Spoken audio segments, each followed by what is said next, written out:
33 AD, 39:27 AM.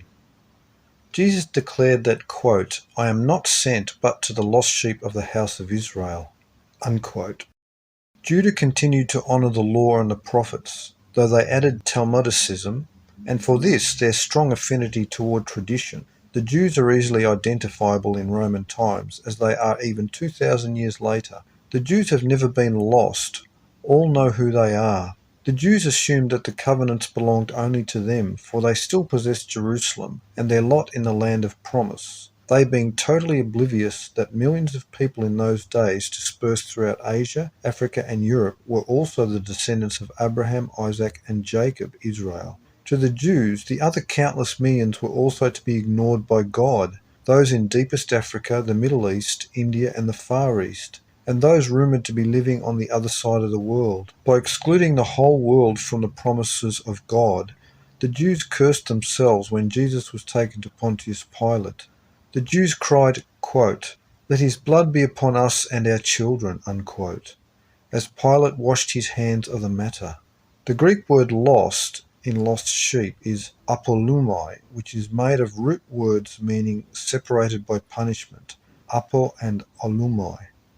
This was a reference to the 10 tribes of Israel deported in 745 BC for their worship of Baal and Asherah. Who the lost Israelites were is clearly seen in where the apostles travelled after Jesus was gone. As will be shown, the apostles of Christ travelled to all those lands where the descendants of Israelites were settled. Evidence that the lost Israelites no longer lived in Palestine only is found in that Jesus told them that they would not go over all the cities of Israel before the Son of Man comes. If Israel was only within the narrow confines of Palestine, then Jesus' message would have filled the land in months. But the Son of Man still has not come, and yet Christianity is spread throughout the world, with new cities inhabited by Christians being built all the time. This is because the Abrahamic covenant has been fulfilled, that the seed of Abraham would literally fill the earth. Jesus spoke before the synagogue and declared, quote, "The Spirit of the Lord is upon me, to preach the acceptable year of the Lord, and the day of vengeance of our God," unquote. This statement is the key to Jesus' message. It is a chronological statement and one totally ignored by Christian eschatologists. Ancient man was given a year-specific timeline of 6,000 years to the return of the chief cornerstone, a 6,000-year period that had a definitive beginning date of 3895 BC and ended in 2106 AD, 6000 Annus Mundi. Christian writers all too often proclaim that the timing of Armageddon is unknown and cannot be known, being God's secret, unaware that the 6,000-year countdown is discovered in so many ways. See 2106 AD. They say that we cannot know the time because Scripture reads, "No man can know the day nor the hour." However, there is no bar to knowing the year. Jesus is arrested after Judas betrays him for 30 pieces of silver, which was the price of a slave. Tradition holds that Pilate's wife was a woman of Gaul, France, and that she had a nightmare that revealed to her the supernatural divinity of Jesus, and begged her husband to have nothing to do with this man's death. Her dream specifically portended an earthquake and the darkening of the sun. The presence of a woman of Gaul married to a Roman official is not surprising. In 37 AD, Pomponius Mela of Tingentera wrote in De Chorographia that there had been some Gauls in France that had relocated, sailing east to Palestine. Philo of Alexandria was a Jew alive at this time who wrote a history, writing about Pilate, describing him as inflexible, merciless, and obstinate. Philo claimed that the Jews hated Pilate because of his severity, having ordered 100 crucifixions. The day Jesus was crucified according to tradition, Gaius Cassius, later called Longinus, was a representative for Pilate, who reported on the religious and political scene in Jerusalem.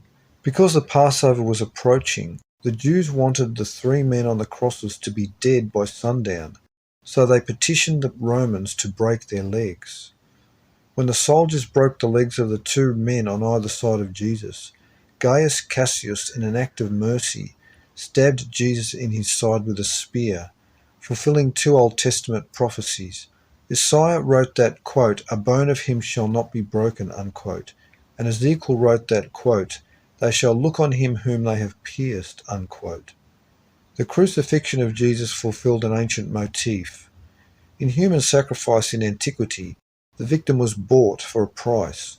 The money paid absolved the people from guilt. The payment of a price to kill an innocent altered the act from murder to sacrifice. Jesus' price was 30 pieces of silver. The head of a sacrificial victim was anointed with oil, and Christ actually means anointed.